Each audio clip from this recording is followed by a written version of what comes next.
over the course of 24 months, I lost 4 jobs. And most of the companies that I lost the jobs at are no longer even companies that I could put on a resume. Like there is no callback number because it doesn't exist anymore. So I always tell people I'm a lousy salesman. I'm a pretty solidly good architect, but like I've talked so many people out of actually doing their project. It's a huge deal to them. So to actually see them light up and get excited about the project and the whole process and seeing something that they've thought in their mind for years probably. If you know how to design a building, the technology is just super helpful as helping us. If you don't know how to design a building, the technology will sometimes lead you down the wrong path. I'm top of mind so they can refer me. And very little has actually come from targeted marketing.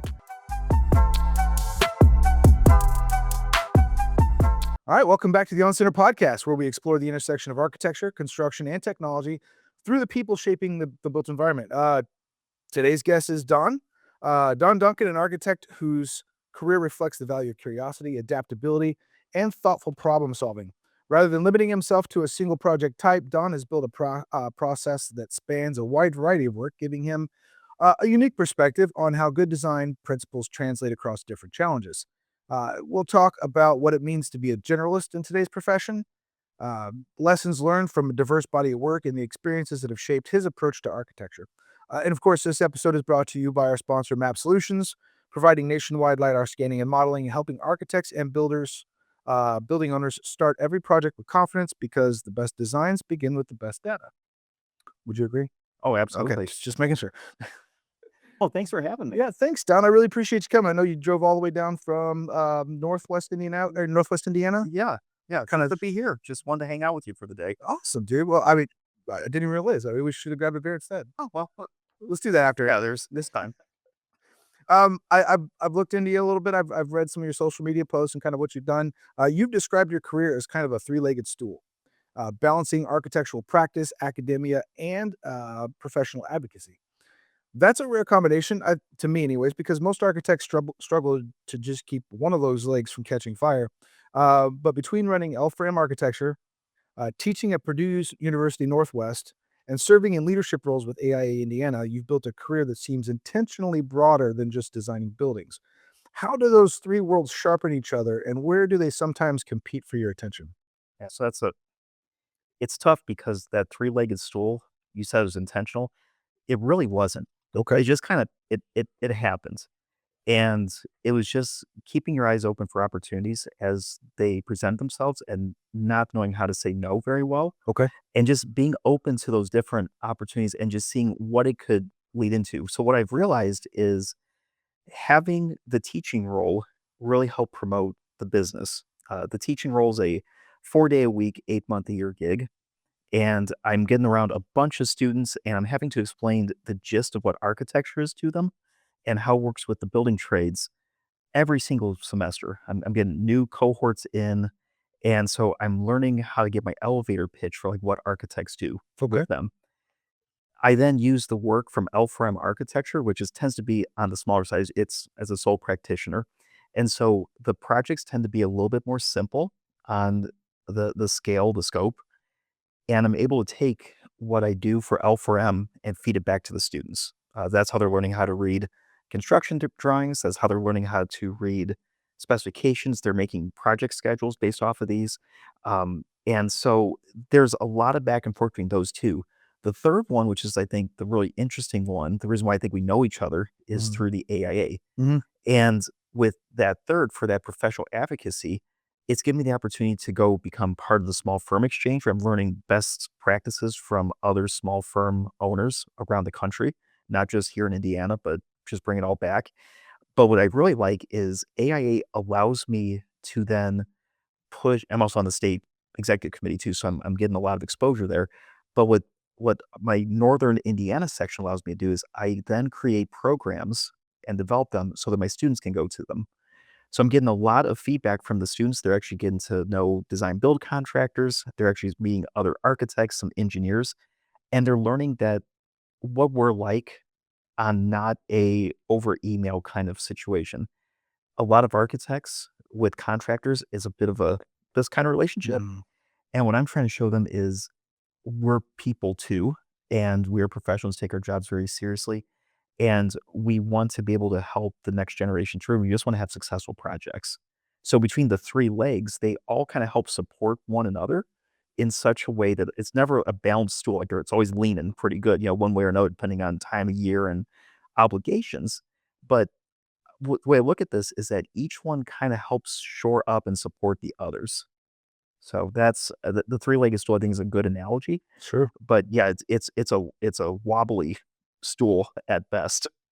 And as far as, like, competing for your attention, do you have priorities, or how does Yeah, that work? so they all compete all the time, and it's during the summers when I basically switch off the teaching aspect, and I tell my clients, "If you can wait till summer, I'm fully engaged. If you catch me during the semester, either fall or spring, there are certain times where I'm just not available for 2, 3 weeks as we're getting to the end of the semester, really getting going through crunch times." Mhm. But what it's allowed me to do is actually, I'm not gonna say cherry pick, but my clients tend to be the ones with a little bit longer durations of projects or quick durations with very, very defined scope. So what that's done is also strengthened it's forced me to strengthen my relationships with other architects. So I can say, "I'm not your guy right now because when you need something, let me hand you off to somebody else." So it's all worked out pretty well, but yeah, the teaching, because that is the full-time gig that normally has to take priority over the others, but I can usually fit in a little bit of everything as we go. I would imagine those clients, prospective clients, appreciate you not trying to overpromise, Yeah. especially on your time, so, yeah, that makes sense. Well, I mean, I had 2 of them just this last week, and they said, "When are we gonna get these set drawings?" And not to push me, but just so they know, I said, "Uh, by August 10th." They go, "That's pretty aggressive." I'm like, "Yeah, because I wanna get this sent downstate because I don't wanna be thinking about it come late August when I'm starting classes." So, sometimes it actually shortens the schedule a little bit just because of other obligations. Because at any point, I'm juggling probably between 3 to 6 active projects, as well as the 4 class load plus AIA committee involvements and things like that. So, they because all of them allow for a lot of autonomy and a lot of flexibility, I know that in a given week at school, I got about 20 hours I gotta be in front of these students, and otherwise, the time is mine Mhm. to either prep for things, to be talking to clients, to be developing projects, to be involved with AIA and taking their meetings. So it it's a pull on time, but I think that being the sole proprietor, being able to have the teaching and with AIA, they all work together, but they all kind of play nice with one another. Sounds like everything's pretty much flexible except for the classroom time. Yeah, It's a lot of responsibility, Don. I, you're telling me if you want to come help, I'll take it. I'll keep that in mind. I love responsibility.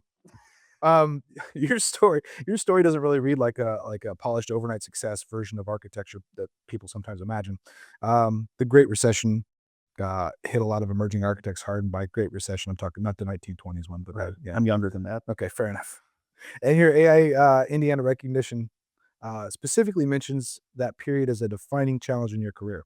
A lot of younger architects today are facing uncertainty around AI, economic cycles, and the changing value of design work. What did that difficult chapter teach you about resilience, and how did it shape the architect and mentor that you became afterward? Yeah. So I graduated from Ball State, like a lot of your guests have, in 2008. That's when I got the master's degree. So there was an undergrad in '06. I was lucky enough to get a couple internships before the recession hit. But then in 2008, I was a bright-eyed, bushy-tailed, ready to go do stuff, young architecture professional. And there was I tell a lot of people who I meet the story that over the course of 24 months, I lost 4 jobs. And most of the companies that I lost the jobs at are no longer even companies that I could put on a resume. Like there is no callback number because it doesn't exist anymore. And so what that taught me is 2 things. First off, if there's a way for you to be open to any opportunity that comes along that you think might progress you in a certain direction, try to take it and figure out how those skills that you learn at that job can be paralleled with other things you've already been doing, because there's a lot of overlap that people don't think of. During that time, I worked for a glazing contractor as a rendering specialist. I I was doing handyman work. That's when I started teaching, was during that whole stint too over at ITT Tech back when they were in business. Mhm. So there was a lot of resiliency things I could do. And then I always get to then play the blue collar role that I actually left architecture for a period of time from about 2012. And I became a CNC machine operator. And so that kind of helped me reset because the first few years of my career was so um, uh, uh, so economically driven and just wasn't in a good way that I kind of needed to have that reset. The other piece that I try to keep in mind from all this, so then I started realizing that the areas of specialization kind of started to hurt more than it helped. Being every time that I worked at a firm during those first, like the first stint in architecture, those each time I did that specialization, the next firm didn't care about the previous specialization. So the specialization was really helping as long as you were staying with that firm and developing along with them. Mhm. So during that time is when I started doing healthcare. I started doing industrial projects. I was doing stuff for waste management companies. I was doing residential, but each firm was set up very much differently as to what they were focused on. And the next one really didn't care what that experience level was. They didn't see it as transferable job skills. Really? Yeah. Because I mean, imagine that somebody does healthcare doesn't carry to waste transfer stations, Sure. right? And vice versa. So it kind of made me think I should really focus on trying to become a good general all around architect so that I can do a little bit of everything. So when I started L4M, it wasn't necessarily a conscious decision, but I had enough experience doing different project types and I'm open to them. I'm able just to go come on in and understand how to read a code book. I can understand how to discuss what architecture is to with people. I have a good relationship with a lot of different contractors, both the sub level and GC level. And so that has helped me a lot to realize that as a generalist, you can help so many people in a region and you can get your name out there and it just becomes natural marketing. Interesting take.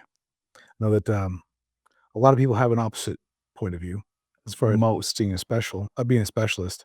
Um, Yeah, and that was always a push because every firm I was at, that's what they instantly like they're specialists. mm, Now that I'm on my own and working with clients, I find how much overlap there actually is. Like right now, I'm working on a fire station.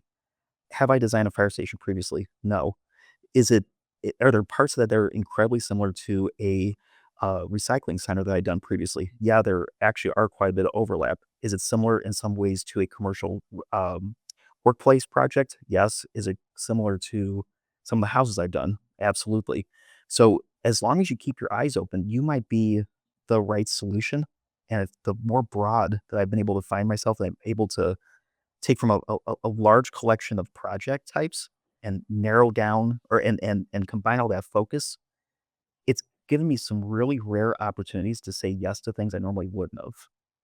do you find that it slows you down at all in the sense that, let's say, 2 years ago you did a fire station, you haven't done one since then, and now you're being asked to do another one. You got to relearn some things. Sure.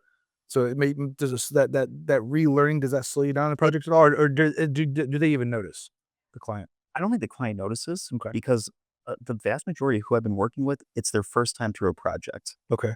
And that's where the teaching, I think, comes in handy, is that with the teaching, I'm able to, you know, break it all down to, like, the very basics of what I'm trying to accomplish, like, explain what the value proposition is, that I'm just trying to help design a project and lead it across successfully, and I really just don't wanna have there be any problems, and if I can increase the value by whatever my commission is, that's really my end goal. Sure.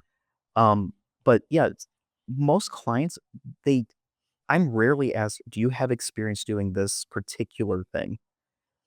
It's I end up bringing it up every time I do, but for instance, I'm talking to somebody right now about doing a training room, and I'm able to think back to about 3 or 4 other training rooms I'd done, and the training rooms have all been in different kind of facilities, like some are industrial, some are commercial workplace.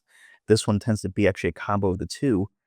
If I was only focused on one thing, such as healthcare, or if I was only focused on commercial workplace, I wouldn't have as much of a broad background to actually pull that all together. Mhm. So, in terms of the clients, because they just don't know what to ask, it hasn't really been brought up.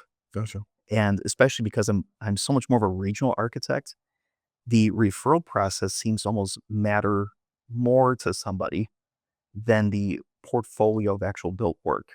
Like so and so vouches for you, so you must be good, kind of thing. It's excellent. Yeah, perfect. Yeah, that's exactly what it is. You've publicly talked about the distinction between architects and drafters, which is a conversation the industry weirdly avoids, even though clients consistently confuse the two. At L4M, your message emphasizes guidance, education, and helping clients navigate the process, which is what you just mentioned, not just producing drawings. When someone asks, "Why should I hire an architect instead of just getting plans drawn up cheaper somewhere else?" How do you answer that in a way that actually clicks with people? You know what? Over time, Sales trading here. yeah, yeah. So I always tell people I'm a lousy salesman. Okay. I'm a pretty solidly good architect, but like I've talked so many people out of actually doing their project because I see what the long term need is, and I know what the cost is approximately going to be, and I can normally tell pretty easily if that's going to be something they want to do or maybe avoid. So there's a vetting process to go through that. But what I explain now is Indiana, because I work almost entirely in the state of Indiana, they put out a thing called the Indiana Administrative Code, and almost nobody's read it. But I have downloaded that document and I've sent that out so many times to clients. And in that document, it discusses when do you need to send something down to states? When do you need to actually hire a design professional? Are the design professionals all seen as the same? Like, is a structural engineer the same as an architect? And so once I present that information to them and I help educate and just explain, like, this is why you have to do this. And this is, whether we're doing a local permit or a statewide permit. If you do state, this is the requirements. If it's local only, here's the requirements. If it's a single family house, here's the requirements versus a building. They tend to really appreciate the education, I think, because then I show that I'm just being honest and transparent and forthright with them. And it normally ends up leading to me explaining to them that my whole value proposition is just to help you plan your project. That there's nothing I do that's just magical. And it's not like we're doing such high-end design work that you need to have a star architect. You're doing something local. We're gonna get your project taken care of. I have contacts with the local contractors, and I can get you all set up. I kinda act as a hybrid architect and also quasi construction manager in that respect. Mhm. Have a lot of team building with, um, HVAC contractors, plumbing contractors, electrical contractors to figure out scope early on. That ends up being that driver, and I explained that as an architect, I can do all of it. There are so many times though I get those emails, "I need a house done." And I still take on some houses, but usually one of the first things I tell them is, "You probably don't legally need an architect. This could be a residential designer, could even be a drafter. You just need to submit and have the requirements done." So that podcast I go on sometimes, with, Adam Steiner, we've had that discussion before about designer versus architect. The only real big difference is that an architect is able to then do the commercial work, and we can do things of any scale, whereas there's a threshold where anything above a certain point, we're required. So I normally try to explain it. If it's a commercial client, they almost always get it because they need someone like me because they're doing something that impacts the public health. They have a totally different set of energy codes, and it's just honestly a more complicated project that ends up really wanting to have speed be a determining factor. Like they just want to get in as quick as they can. Mhm. Residentially, that's where that is a hard value proposition. Someone has to find the value and say, "No, I want a house that you've done." And so the kind of work I do tends to be, I call it hyper regional, which is I'm now doing the house of the neighbor that I did a house for previously. Sure. So I'm becoming like the architect of like a small lake community in Valparaiso. And I don't know how that happened. Like I almost want to put together a matrix to explain it, but that becomes a want as opposed to a need. So it's just a different relationship I have. And as part of that diversification, I like having the multiple streams and again, really actively trying not to specialize Sure. to allow myself to be open to things unless it's a project type that I'm uncomfortable working on. You think if you do enough houses in that lake community that you can get your name on the sign? Like such and such lake community designed by Don Oh, Duncan. that'd be sweet, That wouldn't it? would be cool. Yeah, I mean, I think I know the guy who owns the sign, so I think I could probably make that happen. Like, we can get on his lands. But no, it's just it's a really fun world to be in. Residential? Both of it. Okay. Because residentially, that's somebody's like, they're putting a lot of effort in, and they're putting a lot of trust in you to do the thing that they wake up to every single day, and they work through life. And so, if I can be the right fit for somebody, that's a wonderful place to be in, as long as it's not just seems a commodity, because based on price alone, an architect is not gonna compete well with a drafter. But if they want that experience, they should go through the process to kind of push a little bit more and try to make this thing as best, as highly specialized, or as highly well thought out as we can. That's a beautiful spot to be in. Commercially, I'm now starting to meet all the people who are, an architect I used to work for, you call them movers and shakers, Mhm. but that's who I'm starting to meet now, and these business owners are telling other business owners, and it's a different role to be in, because back when I was a specialist, there would be times where I never got to meet the clients. Like, I was just the guy who happened to be able to do work. Now, I'm a one-man show. Like, they know whoever when they talk to me, it's the it's the entirety of the project. It's the initial inception, it is the proposal, it is the space program, code analysis, the renderings, everything, and construction documents, bidding. It's all me. So you get a lot of face time now with clients, and they're the kind of people who talk to one another. Hmm. So I'm trying to tell everybody, like, if the specialization's not working, or if that doesn't feel right, Yeah. there's a lot of possibilities as a sole practitioner. And most sole practitioners also that I've met have been more generalists, just because of survival to actually get enough clients. I think there's a lot to be said for that. I know that's the opposite of the advice most people give on LinkedIn when I read about specialization versus generalization, because it's very hard to scale this. But if you don't intend to scale and you want to remain regional, I love the idea of being a generalist. As a journalist, do you have a and I won't hold you to this if you change your mind at a later date because you are a journalist, you know, but right now, do you have a favorite type of project? Like, if you have to choose one or the other, between this and something else, what are you gonna choose? So as of right now, Or is it even a type of project? Is it more like just a type of client? that's exactly it. Okay. It's a little bit more of the client. It's somebody who one of the worst things I could have is when somebody tells me what size the building is in the first sentence of the email. And I do pole barns as one of my construction types. I'm one of the architects who I will handle those if somebody wants to do a post and beam structure Mhm. as a commercial building. The moment it says something like, "Yeah, we're gonna do a 80 by 120," I'm like, "All right, so we're already pretty much set that, this is gonna be what we're gonna do." Mhm. I much prefer when I get those clients, even if it's a renovation that says, "This is my general goal, please help me find it." And they allow me to actually start from a blank, uh, from no preconceived notions. And those are ones that tend to be the strongest. Like, they just let the space lay out. It organically kind of creates as we develop things through. Is that because you don't have to talk them out of bad ideas that they already Yeah. have? Yeah, it's not like me trying to talk about, like, "Man, if we just go 8 more feet, we get 1 more bay," and they already have done the math about how much more that costs. Like, but and I was like, "Yeah, but look at all that you're squeezing here." Like, you can't build as big of a mezzanine, you can't do all these other things, but it forced me to be creative in different ways. But those couple times I had clients who just say, "I I like this process. I've read the reviews, I've read the testimonials, this is what I want." Those become the projects that are the most joyful to work on. But quite honestly, I find the joy in all of them, because you get to actually see something get built, Sure. and you're helping somebody with no matter what their budget is, it's a huge deal to them. So to actually see them light up and get excited about the project and the whole process, and seeing something that they've thought in their mind for years probably come out as a physical thing, that's the real fun. Gotcha. Let's talk a little bit more about the controversy of generalism. Your portfolio obviously spans a surprisingly wide range of work, from residential renovations, healthcare spaces, to community-focused projects and commercial environments. In an industry that increasingly pushes specialization, you've continued operating as a generalist, more comfortable moving between project types, client personalities, scales, and problem sets.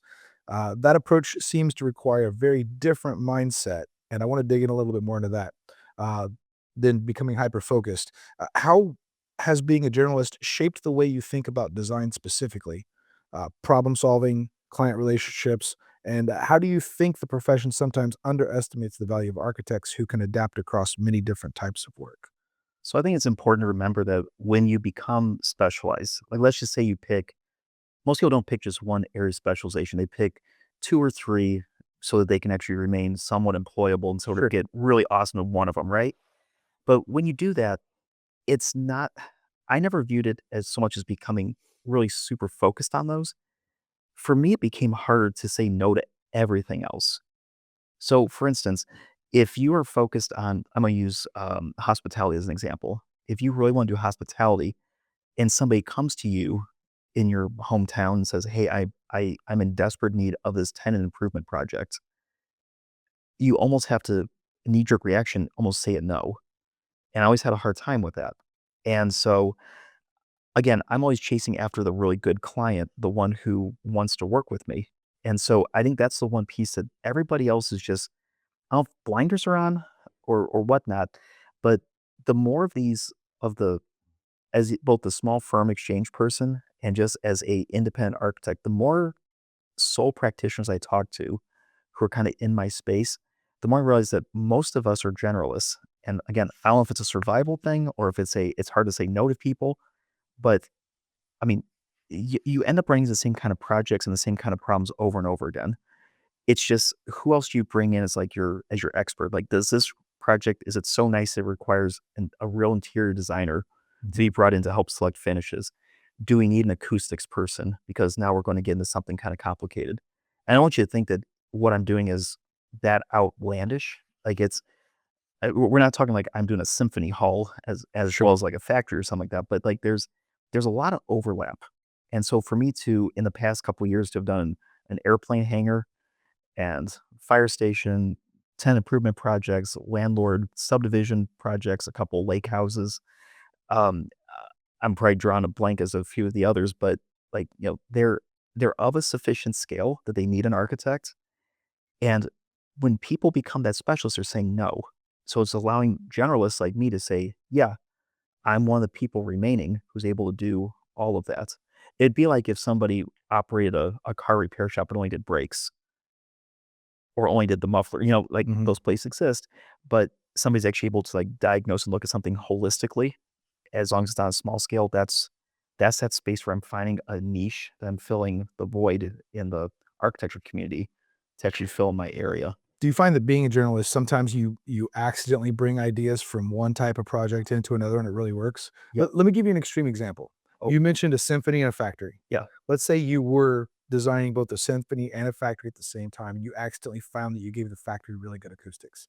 I mean, this does stuff like that happen? I mean, it sounds like a dumb question, but I'm not an architect. Where you borrow ideas from like healthcare and bring it over to, um, Yeah.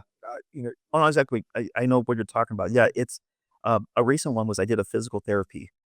It was a small tenant improvement, 1,800 square foot, very budget conscious, but I used that experience that I've had before on the commercial workplace to do a nicely done reception area and waiting, Mhm. and was able to focus on good material usage. And then when I actually got to the rooms where people were actually getting their work done, both in an open therapy and private therapy, that goes back to my healthcare training. So there's a more times than not, you're combining them. And I'm not saying that, yeah, it's not like you have to be all in on one thing, and you Mhm. don't also have to regurgitate the same ideas over and over again. But good design ends up following through, and you end up just like finding these little pieces that you can just kind of pull from and not become so locked in. So to actually have something like in healthcare memorized as to when you need a 3'8" door, that that same door hardware works out really well if you have a factory and you have something that a pallet jack has to go through. Sure. So like there's a lot of overlap that you can go ahead and pull from, and it all kind of works together as long as you keep your eyes open and you don't end up just relying on just what you've done in the past, but you actually understand the reason why you're choosing materials and why you're doing this design work. Because then you find all sorts of things like you just mentioned. You can find those little moments to throw them in and make something just a little bit more special than it would have been otherwise. Do you find that edge it gives you to creative problem solving, makes up for what you might be lacking by not being a specialist? I think so. I think because also if somebody was looking for a specialist, they probably wouldn't have found my hokey little website, Fair enough. right? So I mean, it's also I'm bringing upon myself as well that I'm the local guy, and if it's something I'm not comfortable with, if it's too broad of a scale, I can either team up with other local architects or pass them off. But in my area of Northwest Indiana, we're outside of Chicago, so we don't have a whole lot of that those really big like commercial workplace jobs. We don't like people wouldn't come to me for like a large healthcare job. Mhm. They wouldn't come to me for like a large industrial job. But there's so much work out there for the renovations, for the small addition, for the storage building off on the side, for the bathroom renovations that and at that scale, a sole proprietor works really, really well because we know enough code. We know enough how to run a business. We know enough how to design and know how to document and know enough contractors. We can make stuff just fly and regardless of what kind of project it is. Hmm, cool. Yeah, again, it's the opposite of what everybody else is saying, and Yeah. that's why I when I see that on LinkedIn and some of the other architecture pages that I follow on Facebook, I always just wanna comment just like, "Thank you for being a specialist," because it allows the generalist to do everything else. That makes sense. I completely agree with you on a lot of that. I do believe there's pros and cons to each side. Um, and I think that maybe the type of project, depending on the type of project, a generalist might be better or a specialist might be better. So I think the world needs both. Yep. I myself have always been in life just somewhat of a generalist. And for me, it's not because I mean, you have a lot of really good reasons. My reasoning is because I'll get bored if I spend time doing one thing too many times. Yeah. It no longer becomes fun. It becomes tedious because you're just bang, bang, fitting slot A into slot A, B and B, and so on and so forth. Instead of every time I do something different, I'm learning something new. I'm solving new problems. So different reasons, but I'm totally seeing eye to eye with you on this. Yeah. Well, the other thing to the mind is, I mean, with me doing this as not even my full-time venture, I'm talking about a grand total around 15 projects a year. So there has and I've been in business, this will be starting year 5, I believe. So, like, there hasn't been that many projects when you look at the grand scheme of things. Mhm, So, it's not like I probably even could get bored because there's just not that many of them. mhm. But man, it just feels really nice to be able to say, "Yeah, I can help you." Like, I this isn't what I've done before, but let me help you get this wall stabilizer. Let me help you do this code analysis. Let me help you do this layout. Because usually I don't have another person I can turn to say, I can't, but they can. If I say no, there's sometimes that's the end of the line. Like I don't know another person who's willing to take this on. So by being able to be flexible and nimble, I'm able to help the people who the others have either outgrown or they're overly specialized and it's not part of that specialty area. Gotcha. Makes sense. Um, so you're having your portfolio span all these different types of projects, residential renovations, medical facilities, um, even mission driven community projects like Gabriel's Horn Homeless Shelter for women and children. Those aren't just aesthetic projects. A lot of them they carry emotional weight and real human consequences. How does your design process change when you're designing spaces that directly impact vulnerable people, healthcare outcomes, or community support systems?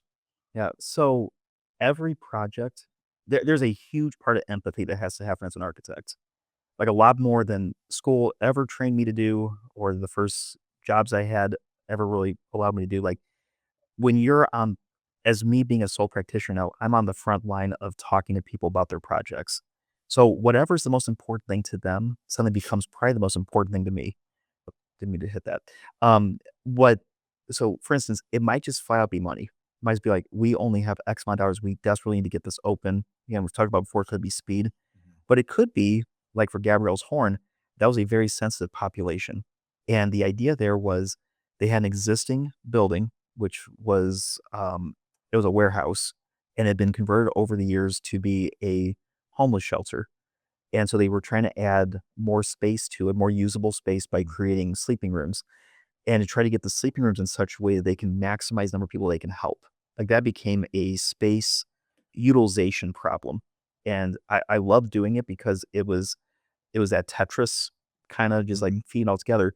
But it was also, I know you don't have enough money to do everything you want because there eventually became a warming center and additional rooms. So how do we do this in phases to a couple things? First off, make sure nobody has to ever move out of this place during construction. That was a huge part of that project. It was how do we create multiple zones to try to make this as comfortable as an environment? Because you have people very transient in nature using this space, and some who might be there for months, others for weeks. But there's constantly new people in and out. How do you create multiple little places of community within this space? For them, that was huge. Other jobs, it's completely different. It is how to make the staff feel the most comfortable, or it is how to bring something more forward facing to really illustrate what it can be like. How do we introduce our wonderful space to a prospective client? So I think that as long as you have the empathy and you know how to twist and turn the design, that's when you're able to actually do really, really cool things in this profession. And that way it's not just a one size fits all arrangement. You just have to understand what they actually need, what they want, and then just try to put yourself in the shoes of whoever's actually gonna be using it, as well as who the client is, because those aren't the same. Who owns this building, who's the client representative, is probably not the end user in a lot of these cases. So the Gabrielle's horn was a great example of that, but, I think that's where architects sometimes miss the boat.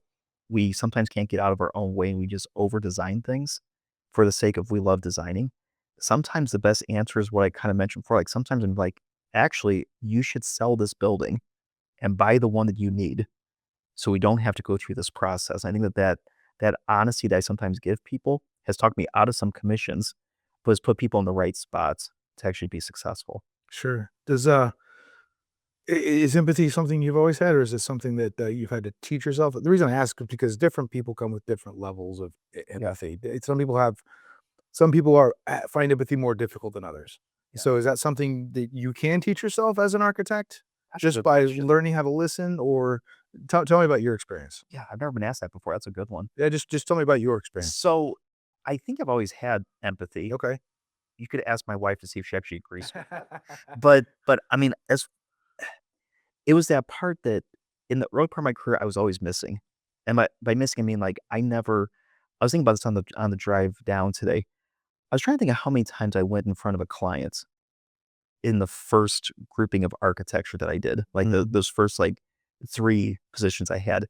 And I think in the first, like, 5 years of my career, I was at 2 client meetings.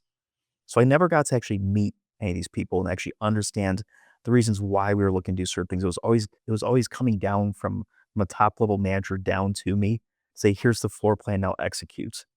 Or you're part of this team, you're in charge of all the wall ratings, or you're in part of all the dimension plans and RCPs. It was always like a part of a collective whole. So I suspect, looking back and trying to do some self-evaluation or self-reflection, I mean, that that was kind of a pent-up need, was actually, like, be in front of clients. And the what I learned from the first firm I worked at, it was a residential firm, was how that architect would talk to the people coming into their house. And I remember how abruptly different it was going to my second position, which was a healthcare-focused firm, on how the architect would talk to the CEO of a hospital or the managing director of facilities or whatever. And so I felt like l learning how residential architects were talking to clients was very empathetic, and something that I think everybody would actually benefit from if they started to include more of that. Mhm. And so I don't know if it certainly was never a conscious decision to do it, but in learning how to talk to people about their houses, it's made me more empathetic for all my commercial clients, which is where most of my work actually is. Gotcha. Yeah, so I don't know if I'm actually good at it, but that's one of the things I it's not even active trying, it's just trying to understand what their what their idea of a successful project really is, and trying to put myself in their shoes, because there's a good chance I'm the first architect they've talked to. So I wanna give us all a good name. I don't think you would have brought that up as part of your process if you didn't have some skill at being empathetic. So, Yeah, just try. yeah. You've been very candid online about the reality of small project architecture and the disconnect between client expectations and the actual work involved. And we've talked about that a little bit here as well. I think a lot of architects quietly feel that frustration, but rarely say it publicly. Um, as the owner of a smaller practice, what have you learned about protecting your time, setting expectations, and helping clients understand the value behind the work without sounding defensive or transactional? So the first two pieces, I'm trying to get better at them, like the protection of the time. Mhm. The last piece though, Never saying no. yeah. I mean, I've learned to say I'm just not the right fit. Here's somebody else. So for anybody who's struggling with that, I would say that the easiest way to ever be able to say no is to then also be able to say, but here's another resource, or here's my suggestion. I was talking to my wife about this last week that in a given week I normally get between 2 and 3 solicitations for a project. Per week? Yeah, Wow. and so they're not all great. I don't take them all Sure. certainly because I can't, but I've had to become that guy to learn how, because I definitely don't ever be the one who just ignores, because that's the quickest way to really irritate somebody. Sure. Leave a bad taste in their mouth, of just to not respond. So I always try to respond back within a day or two at most, and just say, listen, I've looked at your project. Here's what it would require. Either yes, I'm probably the right fit, or maybe I'm not. Here's how you should push. And also, because of my teaching commitment, I sometimes have to say I'm unavailable for about 4 months or 5 months, or whatever it is. And whether it's a good project or a not great project, if somebody can actually wait that long, Mhm. then it becomes just a fee structure thing. Sure. And so I'm always very transparent with my fees and everything. So that's never the issue either. But usually once you put together the pragmatic, like there's only so much time, here's my current backlog. And also you might not even need a licensed architect. You might just need a really good drafter, or you might need a recent grad, or you need somebody who's moonlighting, or you need somebody else. And you just have them to find my website and really appreciate that. It means it's working. But here's another couple options. So that's how I normally try to protect my time, is just to very, very nicely explain, like, I'm probably not the right fit. If I can give a suggestion, I definitely will. So that's how I've been trying to protect it. Gotcha. Once in a project though, they the difficulty is they operate at such dramatically different paces. Like a project that I think is gonna go very fast sometimes does and sometimes does not, which is why I'm always trying to infill and try to keep a few things on the, like, coming in, and I try not to hold my schedules too tight if the client starts to slow down. So if the client starts to slow down and say, "Listen, I need some more time to think about something," it's perfectly fine. Like, I always try to build that little bit of fluff in, Sure. but I'm always trying not to be that guy who's like, "Come on, we said we're gonna be done by November." Like, I need you to make a decision. Like, I that's another great way to alienate people. And sometimes I just need the extra time because other things have gone faster or something else has popped up. So that protection time is a huge topic, and I'm trying to get better at it. But man, it's, especially wearing the multiple hats, it is really tough. And that's just where you have to sometimes just ask for, like, I got a lot of stuff going on. Is there any way we can push that back a week and have it still work within your overall schedule? And 9 times out of 10, the answer is sure. That's fine. Thank you for being upfront and honest. Cool. So people shouldn't be afraid to say that if they need to. Yeah, I don't think so. Like, even you might have seen on my social media, but we just took a family 3.5 week Route 66 trip. Like, I was out of Indiana for 3.5 weeks. Mm. I had my laptop and I was limiting myself to like 2 hours of work in the morning each day. And so a lot of people, I'm sorry, you're getting emails from me really, really early as opposed to like when you normally do. But the number of my clients, which I thought was just amazing. Like, I had 3 of my clients ask me how the trip went. And it wasn't just like, oh, how'd it go? It was legitimately like, what was your favorite part? Oh, you have pictures of Arches National Park. Can I see them? Like, when they realize that you're trying really hard for them and you're trying to develop a long-term relationship with these companies and these people, that they honestly start to care. And because I was open enough to tell them what I was actually doing, they understood the schedule limitations. So yeah, that you hit on something there that is really, really tough to to make all the things flow. It's actually impossible, I think. But as long as you're very open with your coordination, with your communication style, as long as you don't overpromise on the schedule that is going to be hard to hit, as long as you can then see the big picture of like, we're trying to get you in your building by March of 27.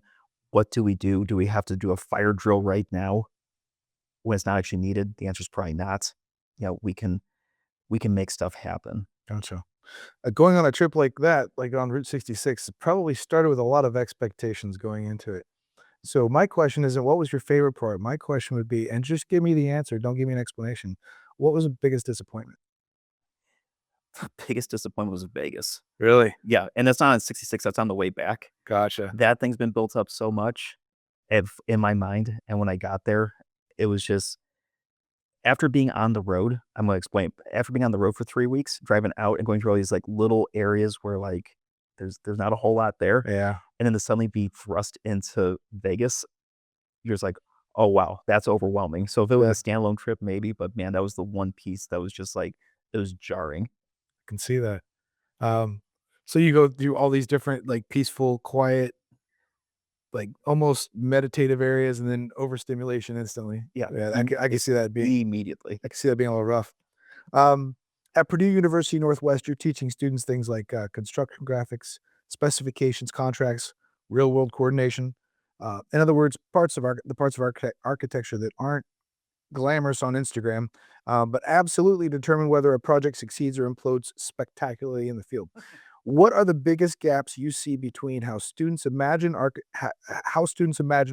works and how the profession actually operates once liability budgets, consultants, and contractors into the picture? So what's so interesting about that is the second part of that, Mhm. which is, the difference between them. You have to remember my students aren't architects. My students are all construction management students. They're wanting to go work for general contractors and subcontractors as either superintendents or project managers or even owners representatives. Like that's our major focus. There's some who actually end up going into architecture school, but that's the rarity. So I'm there to help be the voice of the architecture, like the we call vertical construction there. So there's other teachers who focus on roadways, others who focus on delivery methods and strength of materials. I'm the guy who's just like, well, let's learn how to read drawings. And so I get them very young as mostly freshmen, sophomores. By the time they're done with me, they don't see me again for a while till senior project.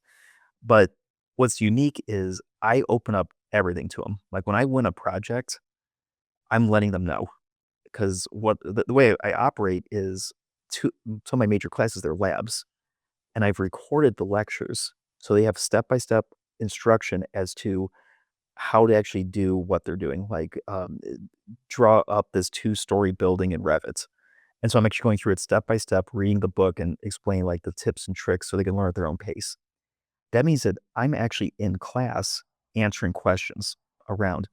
And so if there's nothing else going on, if I can't answer a question or, like, tell a fun little story about, like, how this is relevant to an individual student, I'll pop up on the screen what I'm working on. So they'll see me in real time be laying out a floor plan. And because I teach both AutoCAD and Revit, I have to go way back and actually do this in AutoCAD occasionally too. Like I'll start laying out a building and AutoCAD take it into Revit. Like that's a older technology, but they're actually seeing how an architect works. They're seeing me answer RFIs. And what's really, really cool is some of my students end up working at the firms that I end up contracting with both on design build as well as there's a build team member. So now they're also seeing my work outside and they're like, oh, I know him. And I'll get a phone call about an RFI they have or they want me to go over something on the bid that came back. So they're seeing this version of architecture, which is very unique from a practicing architect. Mhm. What they're missing is anything to do with the actual design principles. Mm. 'Cause that's now what we're focused on. It's about how to read the drawings, how to read the specs, and how to do submittal logs and all sorts of things, like all the pieces. It's all there. So they're not getting dragged down in the design. And as you've talked to people when they go to architecture school is like 90% design based. It's got technical aspects too, but that's the focus. The school I teach at, the focus is just learning how architects work. And that's part of why it's so cool to bring in the AIA programs so you get to meet other architects and go tour a fire suppression company Mm. with architects, where I bring in engineers and they'll actually talk about HVAC and electrical or 101, like what architects don't know. So they're seeing how we learn. They go to our masonry days. So I'm I'm subtly trying to get them to not hate us and to just be like, okay, I get it. I understand what they're trying to do. And it's amazing as to how many of them will then come up to me later on and try to explain, like, well, I was dealing with this architect. I kind of understood his comments now on the red lines. I'm like, oh, That's cool. I'm really glad that you have a positive outlook. Goes, so it's nice to actually see it pay off at some point. For sure. Yeah. So it's a different role than the other educators you probably had on because those educators are focused on architecture students. Mhm. And I'm just trying to expose architecture to a very allied profession, which is construction management. Gotcha. I can see how that could be rewarding. Will they Yeah, come back and talk to you? Yeah. it's fun because they're gonna that now affects, hopefully in a positive way, how they affect design professionals going forward in their careers. And it's I just try to catch them early. Like I'm their very first instructor when they have an intro class, so they meet the architect right away. Do you think it helps overcome that sometimes adversarial attitude between GCs and architects? Yeah, I do my best to not ever wear a black turtleneck shirt, like cape, Yeah. to days. But like I just try to explain like, hey, here's something I'm actually working on. Like when we talk about RFIs, I'm like, let's pop up an RFI from a couple years ago. And I'll pop it open and say, like, this is when they say refer to plans, this is what I mean. Because it sits in this one location and if we can help drive it a certain way. And of course, when I got those students who are off sequence, who are a little bit older, who've been through it, and they're like seniors taking a sophomore level class for whatever reason, Mhm. um, they often have the story of just like, yeah, it's not always like that. I'm like, I know, I'm trying to teach you the best case scenario. Like this is how it can work and it should work. So we're not adversarial. We want to be friendly because we're probably going to have to work together again a lot. Yeah, I mean, And you're both working towards the same goal. yeah, and if we're good at it, we should be getting each other work too. Do you own a black turtleneck?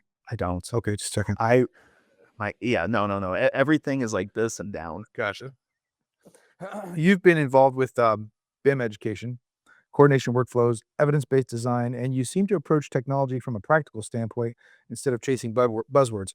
Right now, the industry is drowning in AI hype, visualization tools, automation platforms, and quote unquote disruptive innovation pitches from people who have never coordinated a ceiling plan in their lives.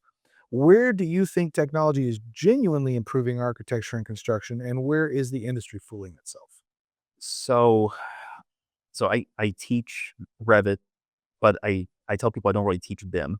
Mm. Those are some of the keywords. I'm also the guy who has never opened Rhino, and I can play around and kind of do a little bit of stuff with like a SketchUp, but I know truthfully, I don't get it. But I mean, my tools, my toolkit is I design almost exclusively in Revit.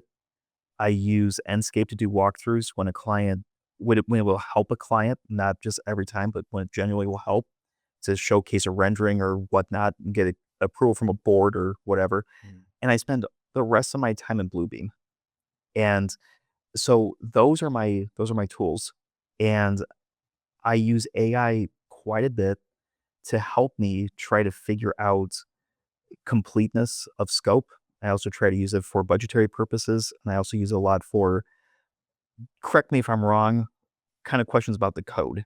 Okay. And so I use them as well as like, in case anybody was looking for it, the building code forum is a beautiful place to go ask like building inspectors questions is another great resource nobody ever uses. But as opposed to like I, again, as a sole practitioner, there's it's I'm already competing against people who are still hand drawing. Like there's still those out there who are hand drafting. And so for somebody to see even a Revit model that's been coordinated that I can take a camera view and actually show the outside on the cover sheet, that's wowing a lot of my clients, thankfully. If I was more focused on the technology, I'm worried what I have to unfocus on. So I've kind of found my workflow with these programs because I've been using it and I've never stopped using it as a practicing professional. We just had our 20-year college reunion about 2 months ago. A lot of people who are my age now have already moved on into like leadership roles in that from that cohort, and they've stopped drawing years ago. And they said like I never actually learned Revit, which kind of blew my mind. Like man, we're in our early 40s. I'm surprised we're already at that point.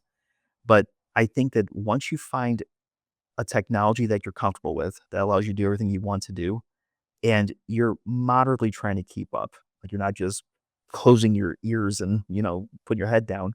I think that as long as it's working, and we should not be afraid of all the advancements with AI because that helps people on that smaller scale do so much more with not a whole lot more effort.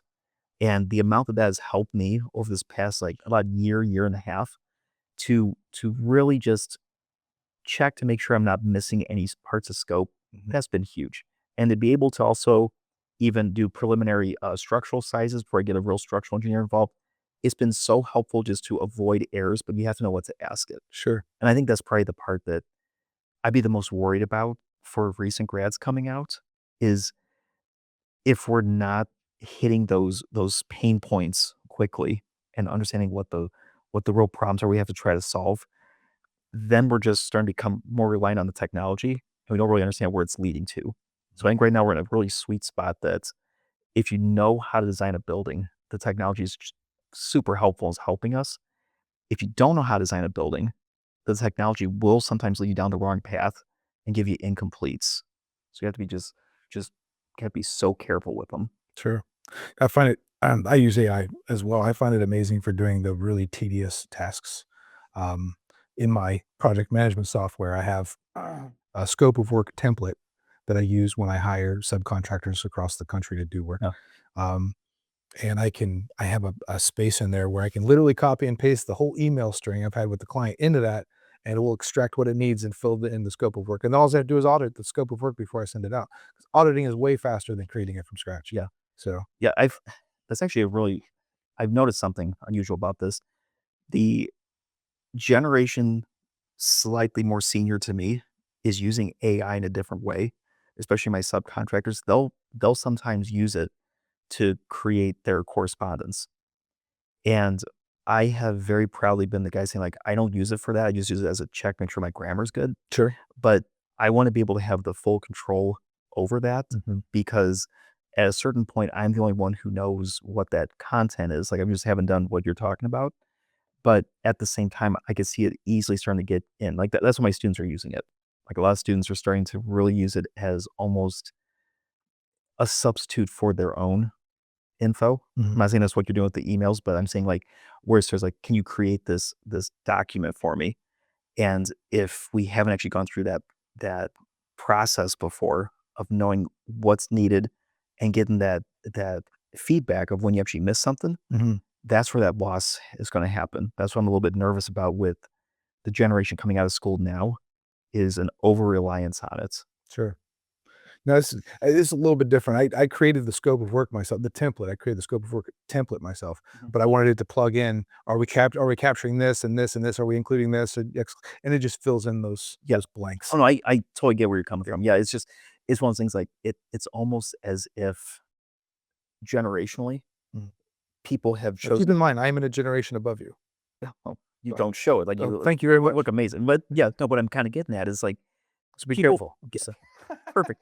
People have taken it and they've used it at different rates for Sure. different things, like, Yeah. again, I'm not talking to a whole big group of people how they're using it, but I'm seeing I'm seeing very pointed questions by some people, I'm seeing more like, "Can you draft this email for me?" by others. Mm. It's just unusual to see, like, probably from our historical data, how we're all accepting it and how we're going to use it. So it's just I think that'd be its own It is definitely research for paper. sure. It's definitely interesting. I think the people who are less tech savvy are the ones that are asking it questions and using it for emails and stuff like that. And then you got the really technical people that are doing all kinds of stuff like creating websites from it and apps and stuff. Yeah. Yeah, there's a whole spectrum of how it's kind of like the internet. There's a whole spectrum of how people use the internet Yeah. as well. Well, the other part is, I mean, then you can sometimes so obviously tell when it's AI. Yeah. Like, it starts to add all the extra pieces in, and so one thing I've definitely made sure of is I don't use AI at all for my social media posts. No. Like, I It want that. stands out so much. Yeah, and I want that because I don't know why it's so bad at it. Yeah. Like, it just has tells all over. I'm sure eventually it'll be fixed, but I want all that to be my own words, whether it even if I mess something up, I want them to know it's actually legitimately me, because that's I mean, people so crave that interaction, so that's been a big part of, like, just a very deliberate response on my part to make sure that those pieces are always my own words. Sure. I think that makes it mean a lot more too, just people knowing that. Yeah. 'Cause it does get pretty obvious when people use, post AI comments like, "Dude, you spent way too much time thinking about that." If you wrote that from Yeah, reaction every day. Yeah, and then you'd read, like, totally not AI, like, that that's another give. one of the most interesting details from your award recognition was the idea that for many students, you were literally the first architect they've ever personally known. That's a bigger responsibility when people realize uh, pardon me, that's a bigger responsibility than what people realize because young professionals often build their entire perception of the industry from those early interactions.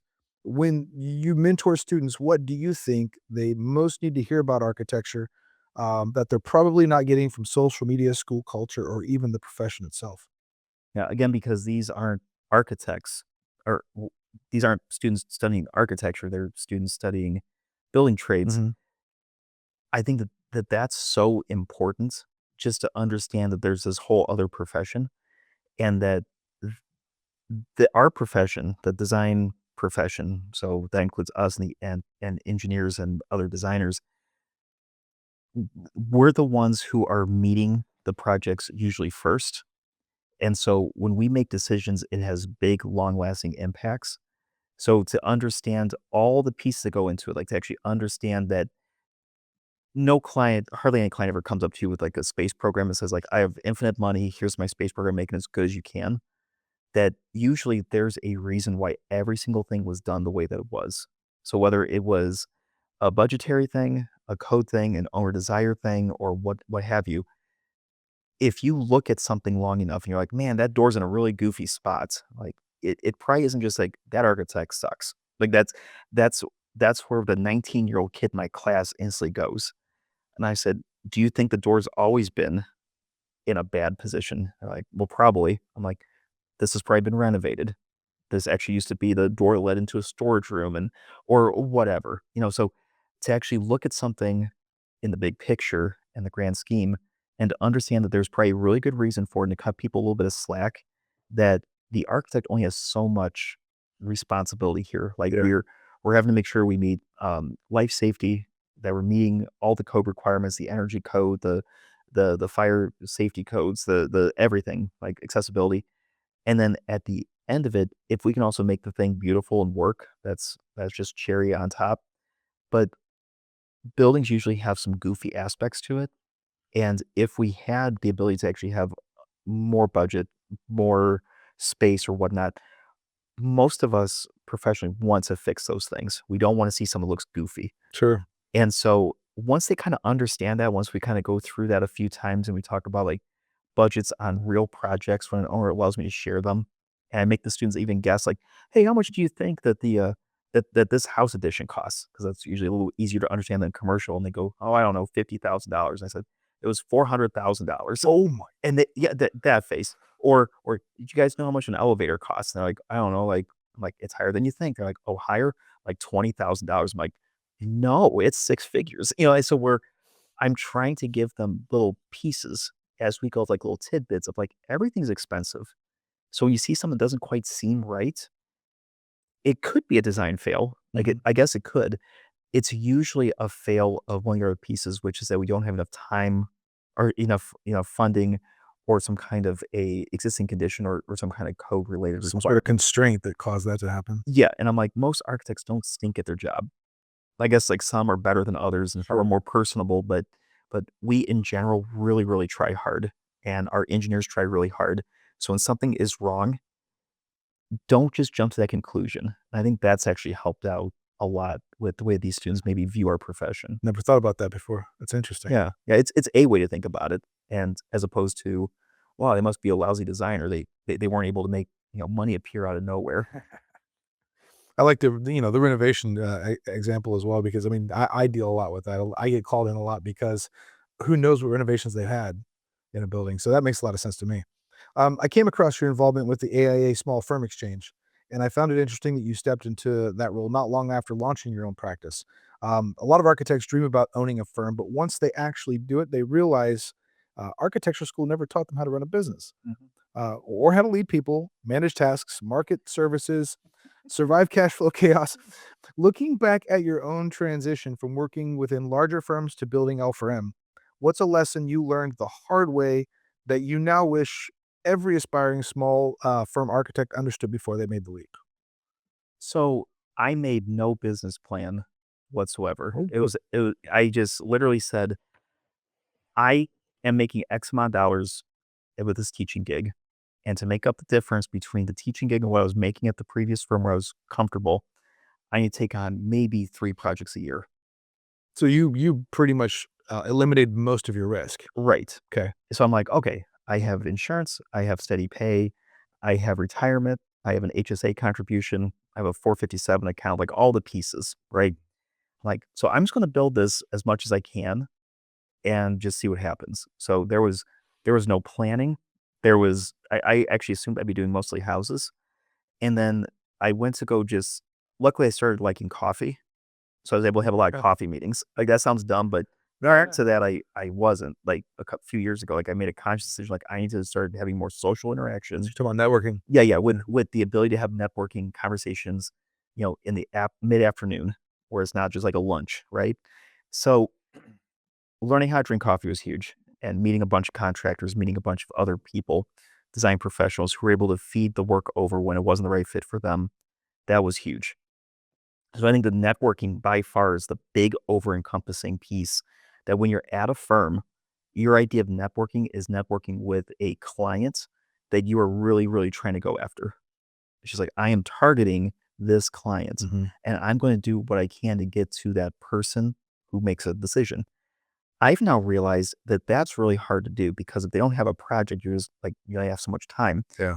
I now just market to all the other people who might hear about it. So, like, I'm spending time with my chambers of commerce people. Mm. I'm spending more time just staying connected with people who I've already worked with, known.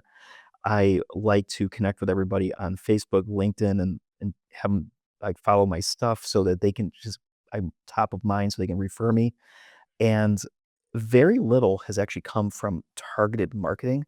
Almost entirely everything has been network. So it's not like I appreciate what you said about like all the pieces that aren't taught in school, but nobody's getting that. Mhm. I think that's just Indiana's actually a very business friendly place to operate out of. So like it's you can watch a 15-minute YouTube video about how to start an LLC in Indiana. Like it's that process isn't hard. Understanding how to use QuickBooks is kind of intuitive and Starting LLC is like 15 minutes on the computer and I what, know 90 bucks? it's almost criminally easy Yeah. to do, right? But I didn't think the hard part is learning how to leverage whatever personality type you are. Like I'm an outgoing person, but if you're an introvert, trying to learn how to become that person who then builds that connection, builds that network so that you have a good chance of actually getting work. And I think that's the hardest singular part. For me, because I didn't have any stress, like it was just like, oh, I just got to do a couple projects. And I'm like, oh wow, people need me. And there's not that many of us running around Northern Indiana who can do this kind of work. Sure. That was huge. And so, yeah, I'm being successful despite not having a business plan, despite not really having a mission statement, despite, working out of my house and getting a PO box, years later, like all those pieces that just kind of came and just organically happens. So I actually have a good also network of professionals. That's where the AIA comes in. So that was a big reason why I joined SFX was there was a need because the prior person who had the role before, there was a purchase of a firm and they were no longer eligible because the firm got to be too big. Mm. So to be part of the SFX, you have to be in single digits for the whole firm, not number of architects, but like design staff, technical staff, Mm. all of it. And so there's very few people who can actually serve on that board.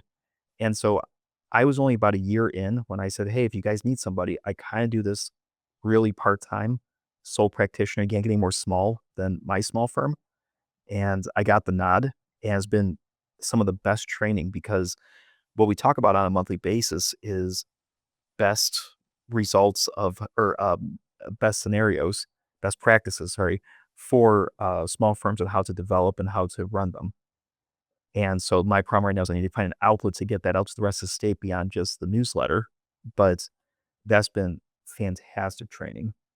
So if I can distill that answer down for the listeners out there who might be considering starting their own firm, um, one, mitigate your risk as best you can, Mhm. and two, Yeah, get a second job.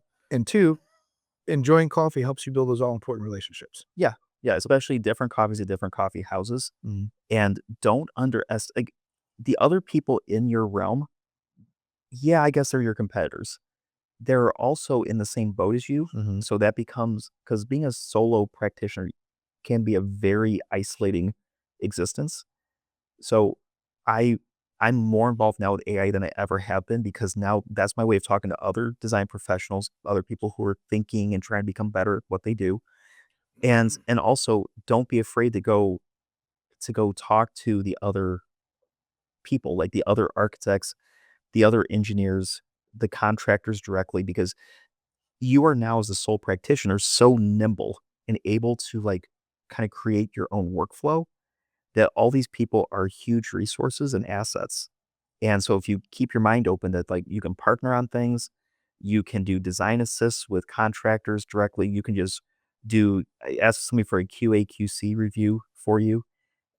People are usually willing to help and excited to help. So I think that that's getting out of your own comfort bubble and realizing that you are now the face of a company and your job is primarily to network with people and just let people know that you are an architect and you serve this area. That's how I operate anyway. If you want to do the specialized thing, just get very, very good at it and get those couple really good key contacts if you can't get repeat work. But either way, just you gotta let people know what you do and not have any fear of a little bit of self promotion. I think that's fantastic advice. I'm a huge advocate for building the right types of relationships, and sounds like you built your business very similar to the way I built mine. So, Yeah. I I don't have the podcast. I just go on them though. oh, I just do this because I like to have smart people in my office, people smarter than me in my office. Don, thank you so much for your time. I appreciate you sharing your insights and your experience. Yours is a little more unique than some of the others, being a generalist and an educator and being on the board of AIA. I think that gives you some really interesting perspectives. So I appreciate you sharing. Yeah. Thanks for having me. I Yeah, appreciate it. absolutely.